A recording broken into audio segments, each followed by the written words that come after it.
Hey folks, welcome back to my channel, and today I'm going to be looking at watercolour glazing and layers in Artrage 5. So I live in a beautiful part of Scotland called Dunkeld, and on our doorstep is one of our smaller natural treasures called the Hermitage, where you can go for beautiful walks through the forests and up towards the Blacklin Falls and Ossian's Hall. And while up there last autumn, I took a large number of photos because the trees are a beautiful mixture and they produce beautiful autumn colours every year. So this painting is a watercolour quick sketch painting of the front end of Ossian's Hall, which you have to do a bit of scrambling to get to because it's from the wrong side of the hall, from the other side of the waterfall, but it is absolutely worth it if you can get there to see it. Now, with watercolour, obviously, the more you put it on the page, and as soon as it touches, it kind of blends and bleeds together. But for this painting, I want to do that deliberately. So the brush I'm using today, and it's the one of two brushes I'm using, and it's the Heavy Bleed. I've tweaked it slightly. I've added a little bit more thinner to it so that it's a lot more opaque, because I am basically using glazing and building up in layers. So the brush itself, obviously with Artrage, up the percentage of the brush. In this case it's 500%. I do drop it down slightly later on after I've done with the main glazing, the first two layers, but to be honest with you, it is touch sensitive, so obviously the lighter you touch on the tablet or your graphics tablet, then the smaller the actual stroke. So I can use a 500% size brush and make tiny little strokes or huge great big dollops of paint. The only problem I find with the Heavy Bleed brush is that it is very round and the edges are very clean. And because of that, I mean, if you zoom right in, you can see it is bleeding. I'm using a low grain paper instead of a high grain paper that is really heavily textured. And because of that, you don't see the feathering at the edges that you would normally get on a high bleed if I was using a heavy grain paper. But that was deliberate in this case because I wanted a little bit more control. I still wanted the bleed, but with a little bit more control over what I was doing. So the first layer is basically just slap down the colour and try and get the kind of shapes. There's a few trees in the distance. They were more green and yellow, and then a lot more of the trees in the foreground, which was a lot more of the reds, the rusts, the oranges. It just really popped with colour. Obviously, Ossian's Hall is this very pale grey stone, and it's curved at the front with an interior hall which you can see between the pillars, which has a door at the back of the hall. So although that's the front door from the front of the hall, it is the back door from this side, and that room has no lighting in whatsoever. It completely relies on the natural sunlight coming from the open balcony, and because of that, it just basically is this great big black gaping hole. So we're now on to our second layer, and as you can see straight away, the colours look a lot darker because obviously you're glazing on top of glaze, so it's bringing out the colours. But the brilliant thing about this is I wanted to create depth. Obviously, leaves in trees are layered, so you end up with the leaves closest to you, but you can see past that to the leaves behind, and see past that again to bits of leaves that are even further back, to bits of branches, and you just keep going back, and then you see trees beyond that, and bits of their leaves and bits of their bark, and it is layers upon layers when you actually look at the way a forest is in front of you. And I wanted to create that, so the best way of doing that was with this glazing layer.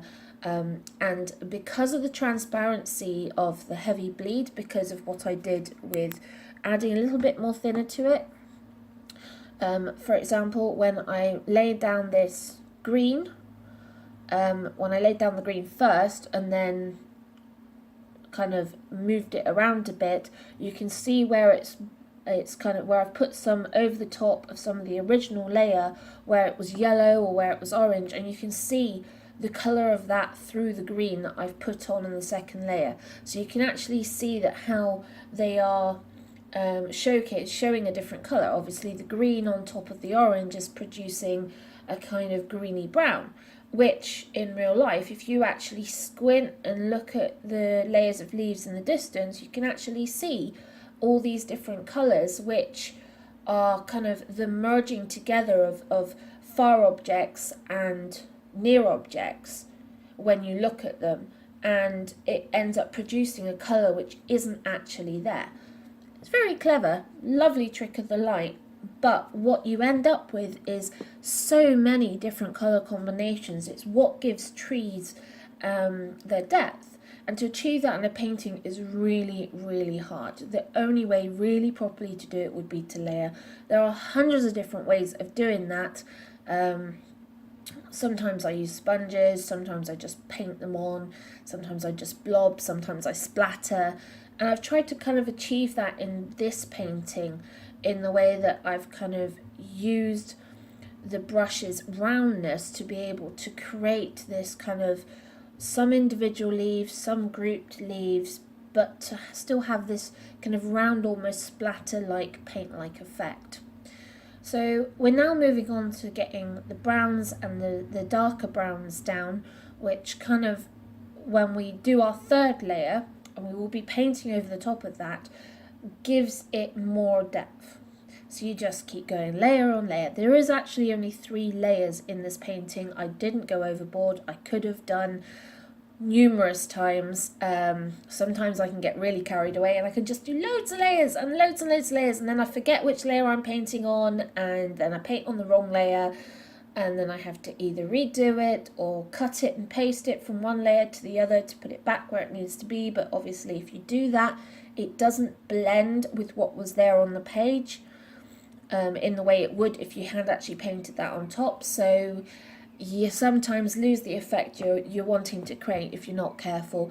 The easiest way to do it would be to lock layers so that you can't overpaint on them, and you can do that as you work, but to be honest, that's just a little bit too much effort for me, and to be honest, I can just never remember to do it. Once you get in that zone with the painting, that's it. You get in the zone and you're off and away, and you kind of forget everything else. I have had numerous cups of tea sitting on the side, half drunk, according to my husband, because I've started with a cup of tea with my painting, and then I've got so in the zone that by the time I've finished the painting, cup of tea is half drunk and stone cold. Sometimes I will continue to try and drink this cup of tea just because I feel bad that I've let it go cold, especially if my husband's made it for me, because he can see I'm painting, he's popped it on the side, and I feel really bad if I don't drink it. But we won't tell him that. We'll just continue to drink cold tea and hope that one day maybe I'll actually spend some time remembering to drink the tea, or drink the tea before I actually start painting. Biscuits are also another pain in the butt, especially when you're doing digital work, because tea and biscuits are great. Biscuit crumbs in the keyboard is not so great. It makes keys stick and all sorts.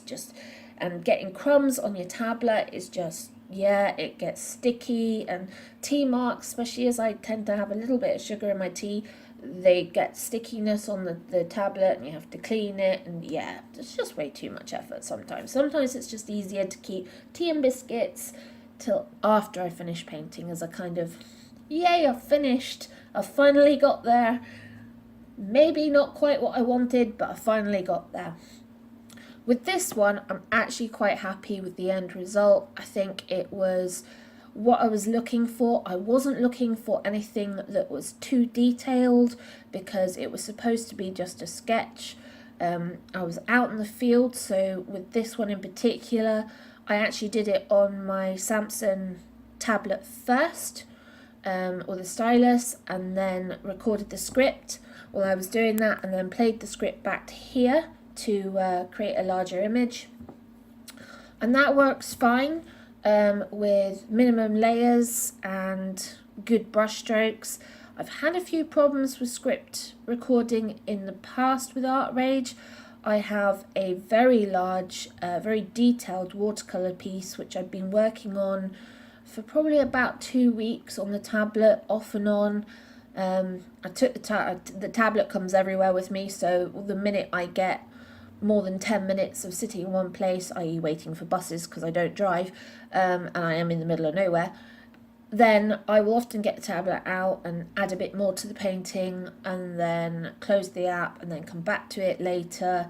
And I think what's happened is that's resulted in some discrepancies with the script recording. When I played it back on the desktop version of Artrage, we had bits and pieces all over the place. I had painting coming up on the wrong layer and all sorts of wonderful things. Excuse the noise of Messenger. That's just my husband messaging me. I think he must be on, yeah, it's 1 o'clock. He must be on a lunch break. He always does that just to check in. He doesn't, I work from home on my art and my stationery business, and he works in theatre. We both worked in theatre originally for quite a long time. He still works in theatre, and often will send me photos of what he's been up to, or just whether or not he's having a bad day, and he likes to interrupt me when I'm working, especially when I'm recording my voice over for my videos. He just loves to make sure that he times it correctly. The cat is also another one that likes to climb up and join in as well if she gets the opportunity. So yeah, scripting, I did the script, I recorded it with the painting, and when I played it back, it just was all over the place. It was painting back on the wrong layers, it was putting the layers in the wrong order, the brush strokes weren't heavy enough, so it wasn't laying enough paint down when it did the brush strokes, so I had tiny little patches of paint instead of filling in the areas that it was supposed to. So a big thank you and thumbs up to the guys at Artrage, who are absolute killer. I mentioned to them on the forums that I was having issues with this script, and they said, no problem, send it to us, we'll look at it, we'll get it fixed for you. So it's been with them about a week so far, and I think they're having a somewhat tricky time with it, which doesn't surprise me. But I'm hopeful that maybe it'll come back and it'll be somewhat salvageable.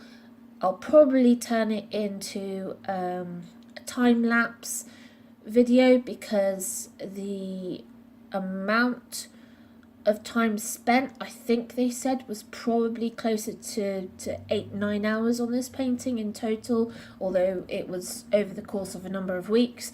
So I think I don't really think any of you guys want to be sitting there for that amount of time, so I think we'll do a time-lapse video on that one. It's an interesting piece, done in the same way as this shorter sketch, so it's a glazing method, although it was a pencil lay down first of what I was painting, and then the paint over the top. I did keep the pencil layer actually on top of all the other layers, just so that I could see it as a guide. I'm still in two minds whether I'm keeping the pencil layer in faintly on the painting, or if I'm just going to take the pencil layer out altogether. I haven't decided. Maybe you guys, when you see the video, leave in the comments what you think, whether the pencil line should be there or shouldn't be there. Always love to get feedback on any of my videos or any of my paintings. And if you are working with Artrage, what do you think of the video? What do you think of the program? Do you like it? Are you getting on with it? Is there a few niggly bits that you think, God, I wish they could just, and wouldn't it be good if we had... There's a few times, sometimes I've come across things and I thought, my God, this would be so good if I could. But you know, for saying all that, for such a low priced application, both for desktop and for tablets, plus it's cross platform with Macs, you know, it is such brilliant value. The program itself has so much going for it. I just cannot recommend it enough. I have tried Procreate, I've tried Rebel, I've tried Critter, and actually, you know, I keep coming back to Artrage. I think it's just because I find it easier to use. I find the layouts more intuitive. I know kind of what I want to achieve and therefore how I can actually achieve that within this program. Sometimes I find Rebel just a little bit more difficult in trying to actually tweaking things and settings. It's not quite as easy and obvious to say, right, I want to make this brush do this, and to be able to get it to do that is a lot harder than tweaking it in Artrage. I have got another video coming up of making custom brushes. I have a number of custom brushes which at some point I won't be able to do a giveaway for. For those of you interested in what I was saying about the bleed effect and the different papers, take a look at my video on different papers for different medias and Artrage. I've put a link to the video below, and yeah, it's just been another fun session. Only a short one today because I wasn't really up for doing a lot, plus the weather in Scotland means it's pretty cold, and although I've been out and about and painting this one, it's pretty still numbing on the fingers yet. We still haven't quite got to the point where it's warm enough to sit outside and actually not lose the tips of your fingers, to the point where you can't even feel the stylus anymore, let alone a paintbrush. I do paint with normal media, for those that ask. I have Winsor & Newton watercolours travel set, which comes out with me. I also have 48 of the Arteza, still can't work out which one that is. 48 of their watercolour brush pens, and their water brush, their 6 set of water brushes, which are absolutely amazing. Could not recommend them better to anybody. They're just so brilliant. There's so much going for them. At some point, if I can get my camera sorted, I might do a demo of those as well, just so that you can see what I'm on about. I've done a number of line and ink and line and watercolour sketches around town using the Arteza watercolour brushes. A lot of people have commented previously that they don't think that they're good to be used as like watercolours for like doing the larger washes, but actually I think that just comes down to you need to know how to use your media in order to be able to do that. I've had a lot of time playing with them. I've spoken to a lot of other artists who've used them, and yeah, we all agree you can do big washes with the watercolour brushes. You just need to make sure you wet the paper first, quite a bit. Anyway, we're just coming up to the end of this painting. You can kind of see that I've literally just continued to layer and layer and layer, albeit only on 3 layers, but it's all there. And yeah, it's quite a pretty little painting. Absolutely love the colours. Hoping to do some more autumn ones, because I did take a lot of photos down there during the autumn when we went for walks, because it was warm but the colours were stunning. So I'll see if I can maybe do some more of those in the near future. And you guys, if you've got any recommendations for other videos you want to see, or if you want to see me trying some of the other apps, then give us a heads up and a comment below. Remember to always like and subscribe my videos, because I always like to see whether or not you think I'm actually getting anywhere with these. Sometimes I'm not, sometimes I am, who knows. Oops, mistake there with my name. Can't obviously draw my own name.